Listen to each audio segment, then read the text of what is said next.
우리가 읽은 본문에는 예수님께서 어떻게 두 소경을 고치셨나를 잘 읽어봤습니다. 예수님은 이렇게 일하셨는데 여러분의 일하시는 방법은 어떻습니까?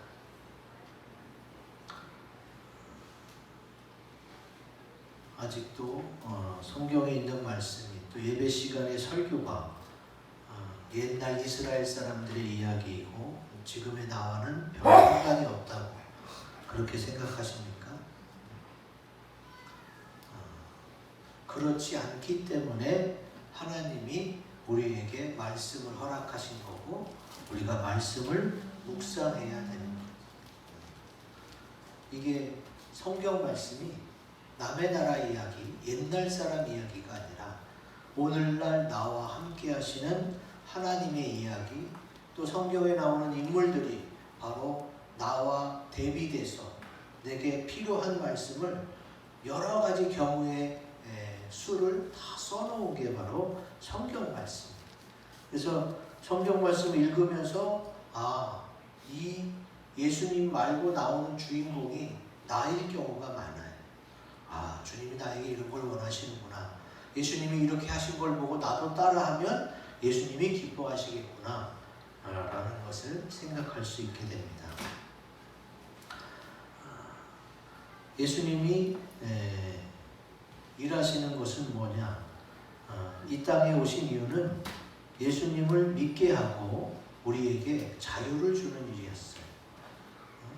사탄의 올무, 사망의 음부의 저주, 또 죄악에 대한 것으로부터 해방되고 자유를 주는 일이었어요. 이사야에 나와 있습니다. 이사야 42장 7절 내가 눈먼 자들의 눈을 밝히며 갇힌 자를 감옥에서 이끌어내며 흑암에 앉은 자를 감방에서 나오게 하리라. 하나님 아버지께서 예수님을 통해 이렇게 하시겠다고 이사야 선지자를 통해 이미 말씀하셨죠. 그러므로 하나님의 말씀을 듣는 우리들은 예수님께서 일하셨던 방법을 우리가 이해하고 그렇게 우리도 따라한다면 주님이 우리에게 맡겨주신 사명이 각자 있어요. 목회자에게만 사명이 있는 게 아니에요. 예수 믿는 모든 사람들에게 각자 사명이 있어요. 그 사명을 완수해야 되는 우리가 성경에 예수님이 이렇게 하셨다 써놓은 이유는 너희도 그렇게 해서 사명을 잘 감당해 나가라고 그렇게 인도하신 줄로 믿습니다. 이 말씀대로 행해서 우리도 예수님처럼 하나님을 기쁘시게 하는 그런 영혼들이 되시기를 주의 이름으로 기원드립니다. 아멘. 자, 그러면 주님처럼 맡은 일을 잘 하려면 어떻게 되느냐? 크고 굵은 것이 읽어봅니다. 시작. 계속 지켜보며 주님께 나아오기를 기다려야 합니다. 아멘. 오늘 우리가 읽은 말씀에서 마태복음 9장 28절 같이 읽습니다. 시작. 예수께서 집에 들어가시매 맹인들이 그에게 나아오거늘 예수께서 이르시되 내가 능히 이 일 할 줄을 믿느냐? 대답하되 주여 그러하오이다 하니 그랬어요. 우리는 27절부터 읽어봤잖아요. 27절이 어떤 말씀이에요? 길에서부터 두 소경이 다윗의 자손 예수여 나를 불쌍히 여겨주셔서 내 눈을 보게 해주소서 하고 길에서부터 소리 지르며 따라왔어요.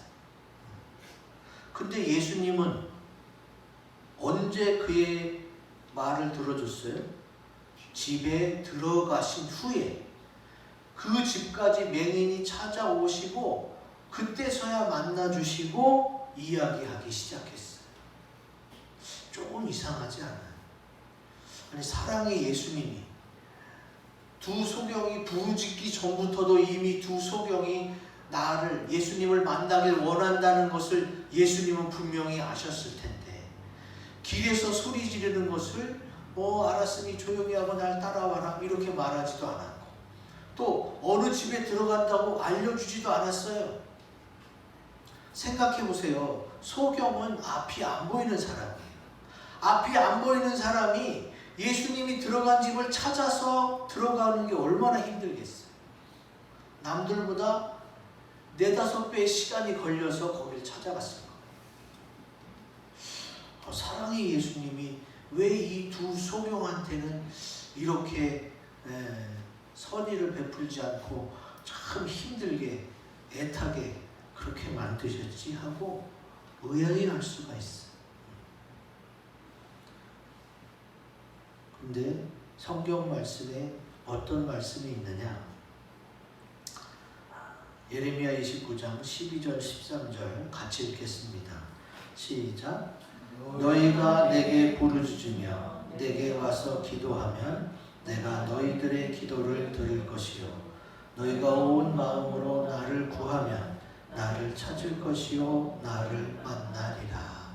아멘. 그러니까 주님은요 그 소경이 큰 소리로 다윗의 자손 예수님을 찾고 눈이 밝히 보여지기를 원하는 것을 어떻게 해요? 계속 지켜보면서 주님께 나아오기를 기다렸던 거예요. 왜 그게 필요하냐? 자, 잘 생각해 보세요. 눈이 안 보이는 소경일 경우에 주로 어떻게 먹고 살았을까요?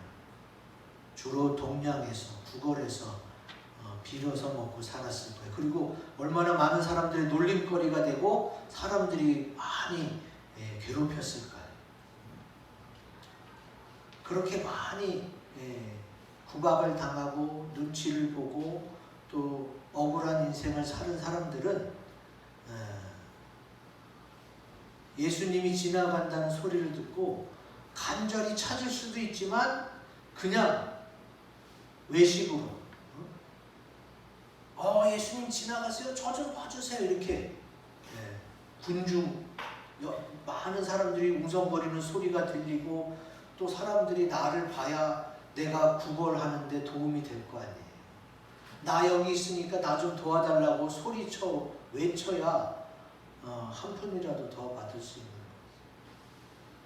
거예요. 예수님이 계속 지켜보신 이유는 그 두 소경이 그냥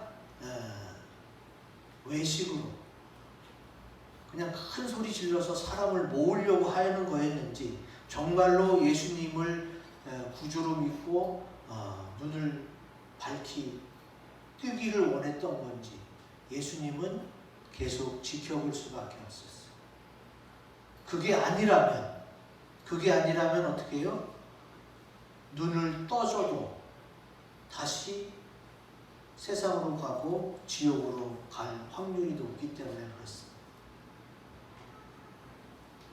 그래서 주님은 분명히 알았지만 그냥 집에까지 나아오기를 기다렸어요. 그러면 왜 길거리에서 안 고쳐주고 집에까지 들어오시게 한 다음에 고쳐주셨느냐? 주님이 그랬죠. 내 집은 만민이 기도하는 집이라고 했어요. 여러분, 주님이 일부러 길거리에서는 안 하고 집에 와서 고쳤다는 얘기예요. 일부러. 왜 그래요? 자, 이 길거리는 뭐예요? 사람들이 많이 지나가고 또 다른 사람을 의식하는 장소일 수밖에 없어요.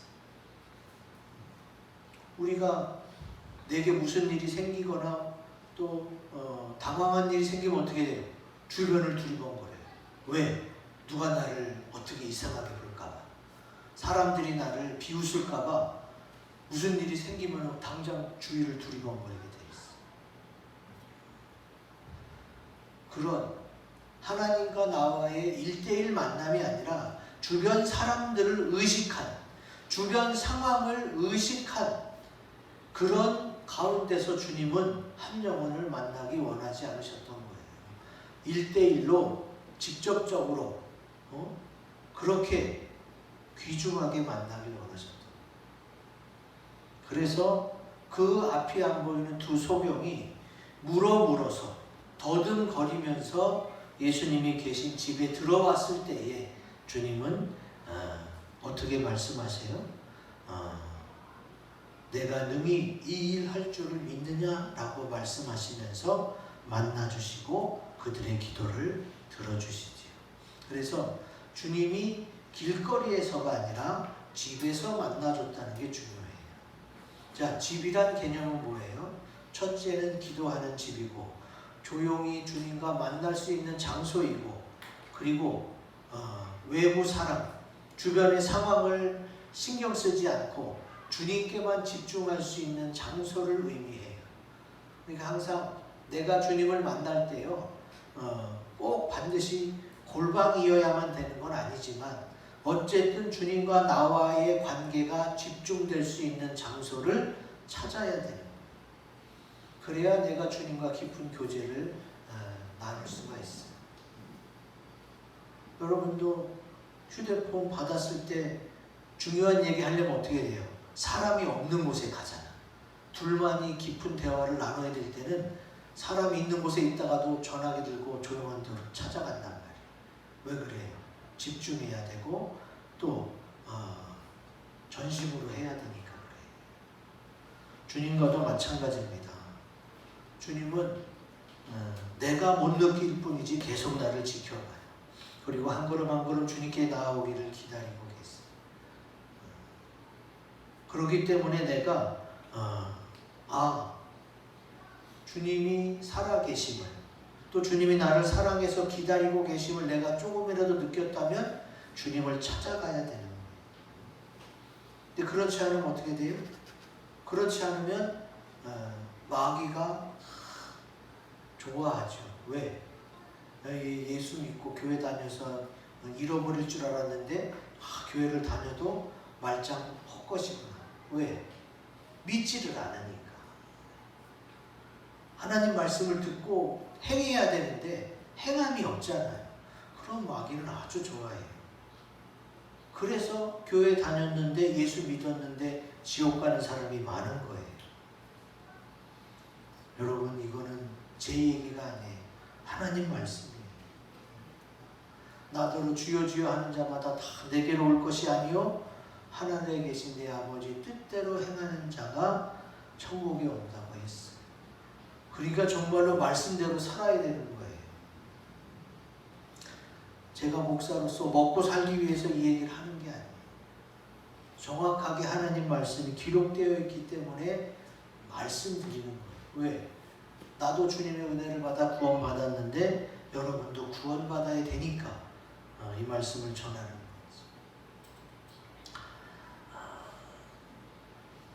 수로보니게의 족속 여자 이야기가 나옵니다. 마가복음 7장에 나오는데 주님이 수로보니게 이 여인에게도 비슷하게 했어요. 제가 설명드리면 이제 이 여인이 유대인이 아니에요. 이방 민족임에도 불구하고 예수님이 귀신을 쫓아내고 병자를 고쳐준다는 소식을 듣고 자기 딸을 낳게 하려고 예수님 앞에 왔어요. 그럼 예수님은 사정을 다 알잖아요. 사정을 다 알면은 네가 이방인인데도 이렇게 왔구나. 그리고 낳게 할 수도 있는데 주님이 뭐라 그러느냐.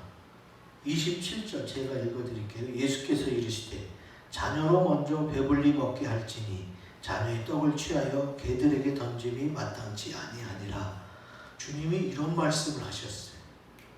그러니까 예수님은 유대인이고 유대인에게 먼저 복음을 전하길 원한다는 거예요. 이방인인 너는 왜 왔느냐 이 얘기예요. 주님이 이런 말을 하니까 여자가 어떻게 해요?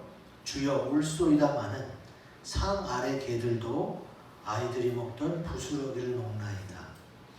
그러니까 이 여자가 자존심에 먹칠을 해갖고 화나서 튕겨져 나가는 게 아니라 주님, 개들이 먹는 거라도 달라는 거예요. 나 이방인 맞고 나 주님 앞에 나설 수 없는 존재 맞지만 그래도 부스러기 조금이라도 줄만한 게 있으면은 그거라도 줘서 내 딸을 좀 낳게 해달라는 거예요. 그러니까 예수님이 뭐라고 그랬어요? 29절, 30절 같이 읽겠습니다. 시작. 예수께서 이르시되 이 말을 하였으니 돌아가라. 귀신이 내 딸에게서 나갔느니라 하시니 여자가 집에 돌아가 본즉 아이가 침상에 누웠고 귀신이 나갔더라. 아멘. 예수님은요, 이 수로보니게 여인에게도 같은 방식이었어요. 예수님이 원래 그런 분이 아니잖아. 사람의 자존심을 건드리고 개들에게 던진 마땅치 않은 이렇게 개 취급을 하는 분이 아닌데 예수님이 그렇게 하신 이유는 뭐예요? 네가 이런 상황에서도 끝까지 나를 붙들고 믿겠느냐? 그거를 주님이 확인해 보시려고 그러신 거예요. 그러니까 여러분 기억하세요. 주님이 나한테 왜 그럴까? 왜 꼭 애를 태우다가 이렇게 주시는 걸까? 마귀가 여러 가지 환난과 방해 공작을 통해서 우리의 믿음을 떨어뜨려요. 그런데 거기에 넘어가지 말고 끝까지 주님을 붙잡고 나아가면 너는 결국 얻게 될 것이다. 내가 너를 계속 지켜보고 있고 네가 어떠한 방해 공작, 마귀의 계계에서도 다 이기고 주님께 나아오기를 바란다. 그러니까 너는 그렇게 믿음으로 승리해라 라고 하시면서 우리에게 주님께 나아오기를 바라고 계신 것이지. 그러니까 마귀의 방해 공작에 여러분 넘어가시면 안 돼요. 모든 일이 다 순탄하고 일사천리로 다 잘 되는 건 아니에요. 하나님의 일 중에 일사천리로 잘 되는 일도 있지만 대부분이 많은 마귀의 방해 공작이 있어요. 그러니까 그런 게 있어도 잘 이기고 넘어가서 믿음으로 승리하라는 거지. 오늘 말씀을 통해 우리도 주님처럼 계속 관심을 가지고 지켜보면서 그 영혼이 주께 나오기를 기다리면서 기도로서 승리하시기를 기원드립니다. 아멘. 자, 두 번째, 주님처럼 맡은 일을 잘하려면 어떻게 해야 되느냐? 크고 굵은 것을 읽어봅니다. 시작. 믿음으로 구원을 받게 해야 합니다. 아멘. 자, 이 말씀이 뭐냐? 예수님이 28절, 29절에 두 번이나 강조하신 게 뭐냐? 내가 능히 이 일 할 줄을 믿느냐? 네가 믿느냐? 믿음에 대해서 물어봤고 그들이 그러하오이다 이렇게 믿으니까 주님이 또 어떻게 했어요? 눈을 만져주시면서 너희 믿음대로 되라 이렇게 말씀하셨어요. 그러니까 주님이 강조하시는 것은 믿음이에요. 네가 믿느냐? 믿음대로 되지. 왜 주님은 소경의 눈을 띄워주시면서 믿음을 강조하느냐? 주님은 이 세상에요, 우리에게 믿음을 주고 구원시키러 오신 게 첫 번째 목적이에요. 그 구원의 방법 중에 병자를 고치고 귀신을 내쫓는 게 있는 거예요. 그러니까 목적이 먼저예요. 그 목적을 이루기 위한 방법은 수단에 불과하다.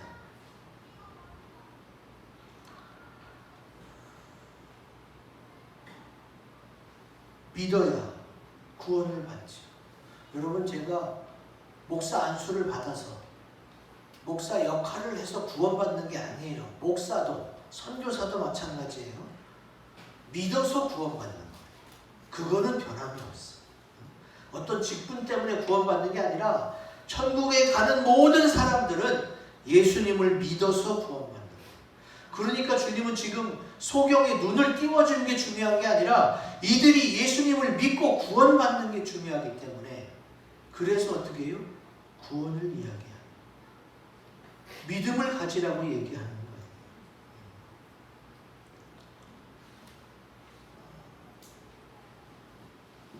제가 아는 어떤 간호사분이 요양원에서 일을 하고 있었어요.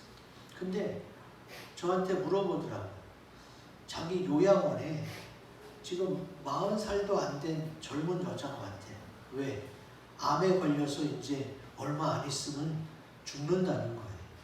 마지막으로 죽기 전에 집 가까운 요양원에서 이렇게 호스피스 병동에 있다가 죽으려고 하는 거죠. 근데 자기가 봐도 너무 아까운 거죠. 젊은 나이에 죽게 되니까. 그런데 이 간호사님에게 하나님이 복음을 전해야겠다는 마음을 주셔서 저한테 물어본 거예요.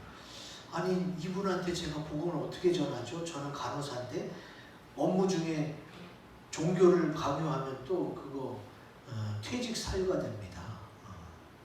저한테 방법을 물어보시는 거예요. 그래서 제가 간호 일도 하지만 환자랑 이야기도 하지 않습니까? 물론 그렇죠. 환자랑 이야기도 하죠. 그러니까 환자랑 먼저 가까워지시면서 이 얘기 저에게 물어보세요. 그리고 본인이 아마 느낄 겁니다.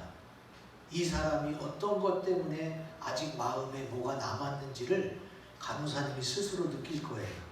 그걸 찾아내세요. 그래서 이분이 간호하면서 그 사람이랑 얘기하는 도중에 알게 됐어요.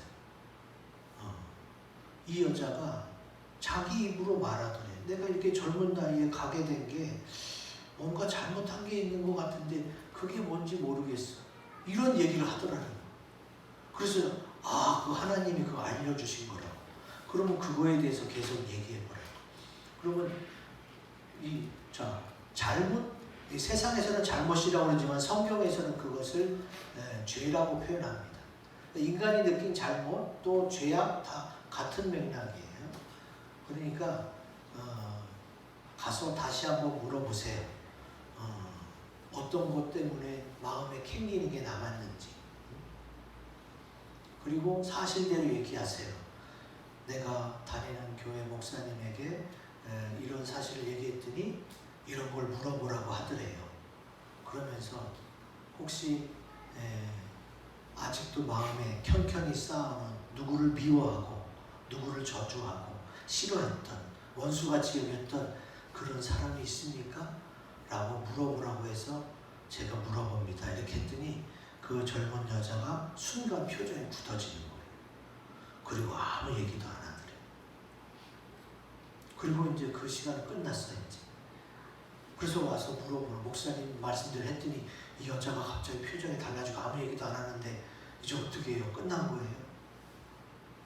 하나님이 구원하실 거라면 분명히 다시 사인이 올 겁니다. 그냥 기다려보세요. 그랬어요.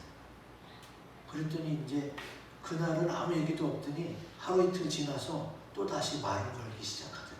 어차피 그 사람은 좀 있으면 죽어요. 죽는데 자기 아픈 과거를 드러내기 싫어서 간호사한테 얘기 안 했던 거예요. 근데 뭐 이러나 저러나 좀 있으면 죽는데, 그러면서 제가 엊그제 그렇게 표정이 변했던 것은 나의 상처를 간호사님이 물어보는 것 같아서 제가 찔려갖고 말을 못했다 그러면서 누구누구를 미워했었고 막 이런 얘기를 하더래요. 그래서 옛날에 교회 제가 시키는 대로 다 해서 옛날에 교회 다닌 적 있으시죠? 그랬더니 또 가만히 있더니 좀 다녔었어요. 그러면 예수님이 죄를 위해서 십자가에 피 흘리신 것도 알겠네요. 알죠. 그러면 이제 돌아가실 날이 얼마 안 남았으니까 그냥 다 용서하세요. 용서하고 가는 게 훨씬 좋잖아요. 그거 용서 안 하고 더 살 수 있는 방법이 없잖아요. 그냥 예수님 때문에 예수님의 십자가 보혈로 용서하고 또 그들을 만나볼 수 있으면 만나고 용서한다고 말하고 그리고 편하게 가세요. 그러려면 다시 예수님을 받아들이셔야 돼요. 왜냐? 여태까지 용서 안 해서 암까지 걸렸는데 이제 용서가 되겠어요? 그러니까 예수님의 은혜가 필요한 거예요. 그래서 그분이 이제 며칠 끙끙대다가 그럼 어떻게 하면 돼요? 제가 병원에 계신 병원 원목이 있어요. 목사님 불러서 다시 복음을 전하고 세례를 받으시고 그렇게 용서하는 작업을 하세요. 그래서 그분이 며칠 끙끙대더니 이제 다시 주님을 믿기로 하고 또 주님을 받아들여서 세례를 받고 눈물을 흘리면서 제가 용서합니다. 그리고 얼마 지나지 않아 그 원수 친척을 불러갖고 내가 전에 미워했는데 이제 얼마 안 있으면 가게 되니까 다 용서한다. 그래서 그도 울고 친척도 울고 그렇게 다 해결된 다음에 얼마 안 돼서 천국 갔어요. 왜? 예수님을 받아들였으니까 천국 간 게 확실하지. 여러분, 젊은 사람이 일찍 암에 걸려서 죽어가는 거 불쌍하죠. 잘 해주고 싶지만 이 사람을 마음 편하게 잘하는 게 목적이 아니라 이 사람에게 복음을 전해서 구원을 받게 하는 게 더 큰 목적입니다. 그게 하나님이 원하시는 거예요. 아유, 그 사람이 싫어할 텐데요. 내가 간호사가 병원 업무를 해야지 종교 강요하면 되겠습니다. 이런 것에 마음이 걸렸다면 복음 전하지 못해요. 그 영혼이 구원받을 수 있는 길이 없어요. 제가 그래서 하나님이 주시는 마음으로 담대하게 얘기했어요. 지금 간호사님에게 이런 일이 생긴 것은 하나님이 저 영혼을 구원하려고 간호사님의 마음에 감동을 주신 것 아니냐. 자기도 인정을 해. 그냥 잊어버리고 신경 안 쓰려고 해도 자꾸 생각이 난다는 거예요. 그렇다면 순종해 봐라. 그래서 그 결과가 어떤지 봐야 되지 않겠느냐. 그래서 이 간호사님도 원래 조용한 성격이고 남 일에 신경 안 쓰는 분인데 근데 하나님의 감동과 역사로 그 자매랑 자꾸 얘기하게 됐고 결국은 자매가 일찍 죽었지만 결국은 친척들을 용서하고 구원받는 그 일에 이 간호사님이 앞장서게 되는 거예요. 그걸 한번 경험하고 나니까 이분이 믿음이 확 자라더라. 아, 하나님이 정말 계시구나. 사람들의 마음을 다 아는구나. 그리고 나 같은 사람을 하나님의 구원 계획에 써주시는구나. 꼭 목사, 선교사가 아니더라도 믿는 자에게 복음을 전하게 하시고 구원받게 하시는구나 하는 것을 그분이 확실히 깨달았어요.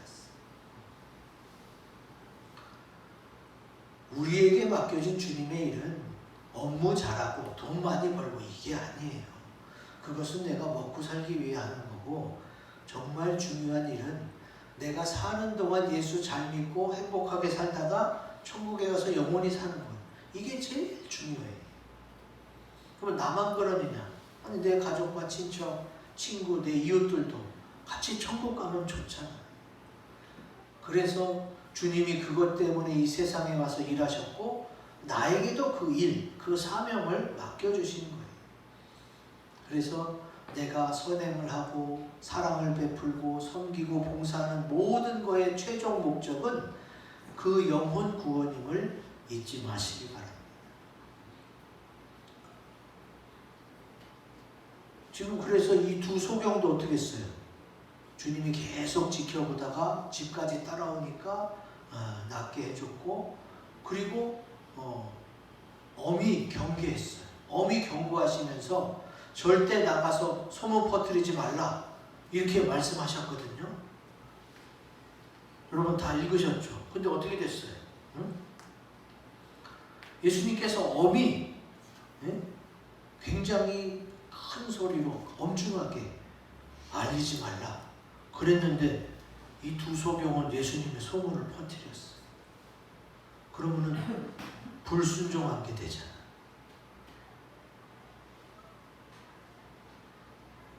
그러면 눈이 밝아졌다가 불순종했기 때문에 이 눈이 다시 어두워졌을까요? 여러분 어떻게 생각하세요? 눈이 다시 어두워졌다는 얘기는 없어요. 성경에. 눈이 어두워졌다는 얘기는 없습니다. 그러면 예수님이 알리지 말라고 그랬는데 알린 거는 어떻게 해요? 그건 그냥 예수님이 괜히 한 얘기예요? 아니에요.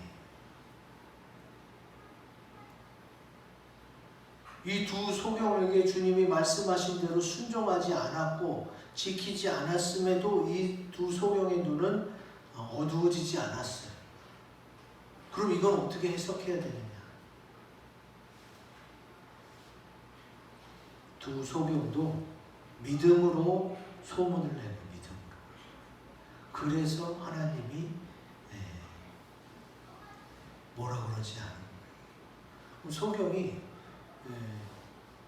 내가 이렇게 못 보다가 주님의 은혜로 보게 됐는데 이거 이렇게 좋은 예수님을 많은 사람들이 만나야지 이거 나만 좋은 일이 아니라 모든 사람에게 좋은 일이 되기를 원하는 마음으로 그런 믿음으로 한 일이기 때문에 주님께서 순종하지 아니한 그들을 벌하지 않은 거예요. 이게 왜 중요하냐? 성경의 로마서에 나옵니다. 로마서 1장 17절 같이 읽습니다. 시작. 복음에는 하나님의 의가 나타나서 믿음으로 믿음에 이르게 하나니 기록된 바 오직 의인은 믿음으로 말미암아 살리라 함과 같으니라. 아멘. 주님은 소경을 밝게 눈을 고쳐주시면서 유명해지기 위해서 소경을 고친 게 아니에요. 그들에게 믿음을 심어주고 구원받게 하기 위해서 소경을 고쳐줬기 때문에 어디 가서 알리지 말라 그런 거예요. 근데 이 두 소경은 내가 이렇게 예수님 만나서 좋아졌는데 다른 사람도 그렇게 돼야 되지 않느냐, 이런 믿음으로 소문을 냈기 때문에 주님이 뭐라고 하지 않아요. 이게 바로 믿음으로 믿음에 이르는 복음의 의예요. 하나님의 의가 여기 있는 거죠. 그래서 의는 믿음으로 사는 거예요. 여러분은 내가 사람은 속일 수 있어요. 사실은 A라는 목적이 있지만 이 사람한테 얘기할 때 B라는 목적으로 한다고 사람은 속일 수 있지만 하나님은 못 속여요. 그래서 나의 의도가 어떤지, 나의 목적이 어떤지 하나님은 아시기 때문에 하나님 앞에는 믿음으로 나가면 하나님이 허락해 줘요. 그래서 믿음이 중요한 거예요. 사실만 따지지 않습니다. 하나님은 팩트, 사실만 따지지 않아요. 사실이 이러한데 주님 제 마음은 이렇습니다. 제 마음을 좀 알아주세요. 그러면 주님은 내 마음을 더 알아주시는 편이에요. 왜? 사실보다는 진리, 하나님의 의가 더 먼저이기 때문에 그렇습니다.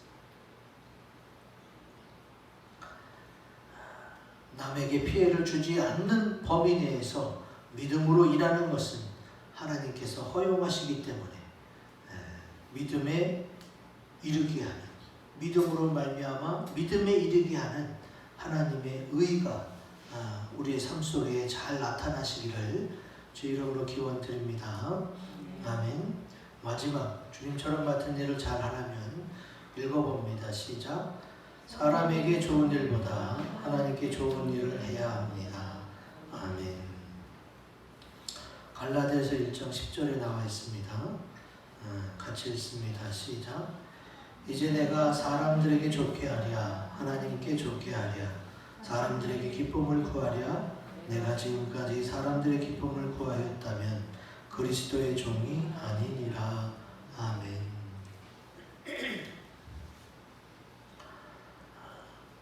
우리가 하나님이 내게 맡겨주신 일, 사명을 감당하는 데 있어서는 하나님 중심으로 일을 해야 돼. 사람 중심으로 일하는 실수를 가끔 범하기도 해요. 그래서 주님이 이 말씀을 여기다 써놓는 거예요. 자, 무슨 얘기냐? 자, 27절부터 28절에 우리가 좀 전에 살펴봤죠? 응? 그러면 우리는 이제 결론을 알아요.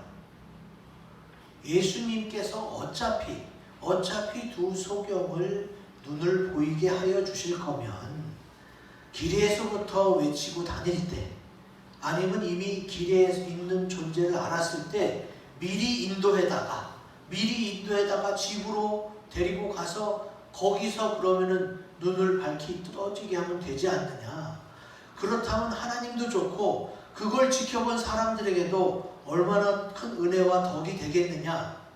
이게 뭐예요? 하나님도 좋고 사람도 좋은 그런 해석 방식이죠. 참 좋겠죠? 근데 그게 안 돼. 제가 전에 세례 요한 설명할 때도 그랬어요. 세례 요한이 예수님을 증거했어요. 이분이 바로 예수님이시다. 그러면은 세례 요한도 예수님을 증거하고 예수님도 하나님의 일을 증거하고 둘이서 증거하면 훨씬 좋잖아요. 근데 성경은 어떻게 기록되어 있어요? 세례 요한이 그럽니다. 예수님은 흥하고 나는 망하여야 된다. 우리가 볼 때는 둘 다 열심히 주의 일하면 더 빨라질 줄 알았는데 하나님의 뜻은 세례 요한은 이제 순교당하고 예수님은 이제 높아져야 돼요. 하나님도 좋고 사람도 좋은 일이 분명히 있을 텐데 왜 꼭 이런 식으로 해야 되느냐? 여러분 제가 아까 말씀드렸죠. 마태복음 7장 5절 같이 읽어보겠습니다. 시작. 외식하는 자여 먼저 내 눈 속에서 들보를 빼어라. 그 후에야 밝히 보고 형제의 눈 속에서 티를 빼리라. 아멘. 사람들 때문에 상황 때문에 괜히 그냥 큰 소리로 괜히 있는 것처럼 하는 그런 허세, 그런 폼 잡는 것을 하나님은 진리가 아니기 때문에 싫어하세요. 그래서 성경에는 그걸 외식이라고 딱 못 박았는데 외식을 먼저 뽑아내지 않고는요 주님을 진정으로 만날 수가 없어요.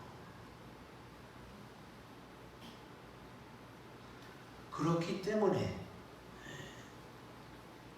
주님께서 벌써 아실 거 아니야. 두 소경이 다윗의 자손 예수여 나를 불쌍히 여겨주셔서 하고 외치기 전부터 이미 두 소경의 존재를 아신 예수님이 두 소경을 찾아가서 너희는 나를 따라오너라 집에 가서 안수해주고 소경의 눈을 밝히게 했다면 사람들이 얼마나 더 예수님을 높일 거예요.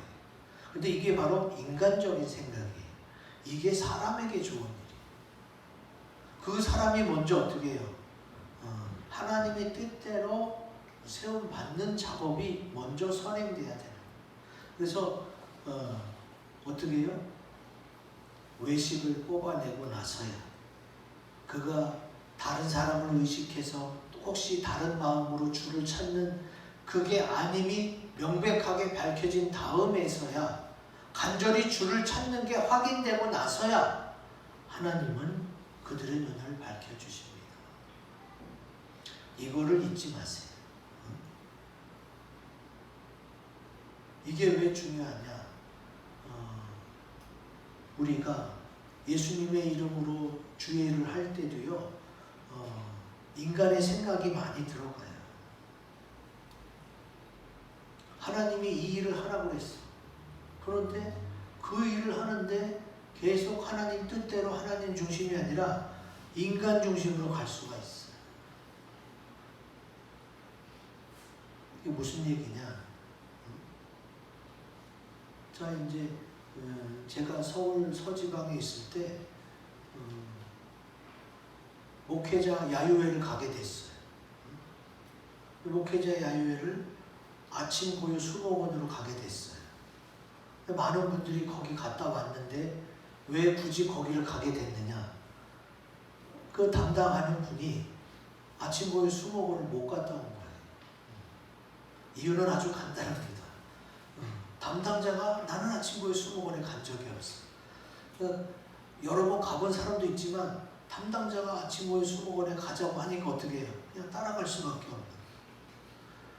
여러 사람의 의견을 취합해서 가장 좋은 곳으로 가면 좋은데 물론 100%는 없죠. 민주사회에서 100%는 없어요.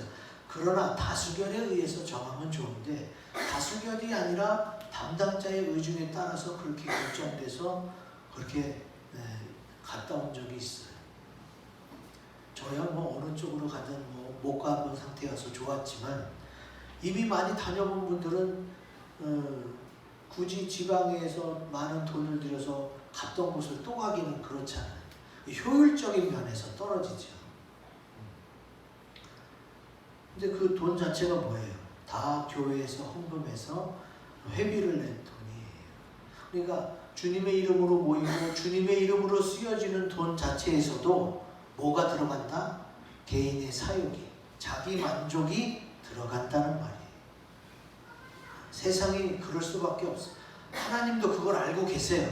알고 있지만 100%는 아니더라도 가장 많은 사람이 가장 좋은 방법으로 할 수 있는 그런 방법을 강구해야 되는데 그렇지 않은 게 세상 만사라는 거예요.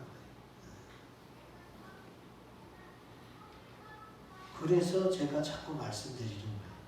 자, 하나님께 좋은 일이란 뭐냐? 하나님께 물어보고 하나님의 인도를 받는 일이에요. 근데 내가 답당했다고 해서 또 내게 실권이 주어졌다고 해서 그냥 나중에 역사가 욕합니다. 그런 기록들이 남잖아요. 지금 제가 말씀드리는 게 20몇 년 전 일이에요. 20몇 년 전에 그런 일이 있었는데 내가 아직도 기억하고 있잖아. 기록에 남는다는 게 그게 무서운 거예요. 그때 당시에는 담당자가 자기 마음대로 할 수 있었어. 그러나 나중에 그걸 누가 계속 얘기하고 그랬던 과거가 기록에 다 남으니까 어떻게 해요? 그때 그 담당자는 뭐 그때 당시에는 좋았을지 모르지만 나중에는 지울 수 없는 과거가 됩니다. 그때 그분이 여러 사람의 의견을 취합하기보다는 자기 뜻대로 자기 마음대로 밀어붙였다 이렇게 되는 거지. 여러분 그래서 중요한 거예요.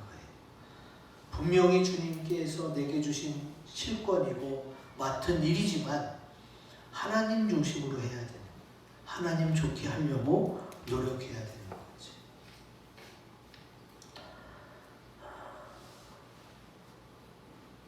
기억하세요. 일을 잘하려면 예수님이 그러셨던 것처럼 순서가 있어야 돼요. 외식하는 사람은 외식을 뺀 후에야 정결하게 된 후에야 또 하나님의 일을 감당해야 돼요. 그리고 그 방법도 하나님의 뜻대로 해야 돼요.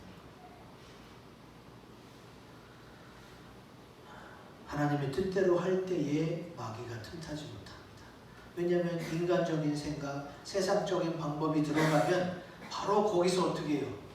말이 많이 나오고 염증이 생기고 골마 터지게 되지. 이걸 마귀가 원하는 거예요. 하나님의 이름에도 불구하고 마귀가 틈탈 수가 있어요. 오늘 예수님께서 하나님의 뜻대로만 그 일을 하게 하기 위해서 계속 지켜보시면서 나오기를 간절히 바라는 마음으로 그에게 복음을 전했고 믿음을 중요시 했으며 또 사람보다는 하나님께 좋은 일을 하려고 하셨던 것처럼 우리도 주님 오실 때까지 주님처럼 일을 잘 감당해서 우리 주님 앞에 섰을 때에 잘했다고 칭찬받기를 주의 이름으로 기원드립니다. 아멘. 오늘 들은 말씀을 기억하면서 앞에 있는 세 가지 기도 제목 가지고 합심해서 다짐하는 기도를 하겠습니다.